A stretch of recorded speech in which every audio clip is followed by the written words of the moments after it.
ఎక్కడైనా మన గ్రామంలో ఏదైనా అన్యాయం జరుగుతున్నప్పుడు టకాని ఫోటో తీసి మనమే ప్రశ్నించాలి.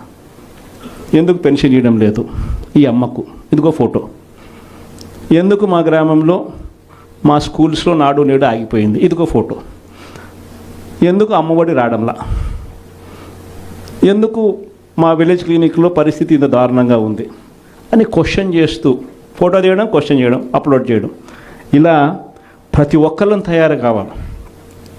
ప్రతి ఒక్కళ్ళం కూడా ఆర్గనైజ్ పద్ధతిలోకి మాదిరిగా పోయి గ్రామ స్థాయిలో మనం ప్రజలకు దగ్గర కాగలిగే కార్యక్రమం ఖచ్చితంగా జరగాలి. లేకపోతే వీళ్ళు చేస్తూ ఉన్న వక్రభాష్యం మామూలుగా లేదు. ప్రతి ఒక్కరి మీద బురద జల్లడమే, ప్రతి ఒక్కటి అబద్ధం చెప్పడమే, ప్రతి ఒక్కటి వక్రీకరించడమే. దీన్ని తిప్పికొడుతూ ప్రజలు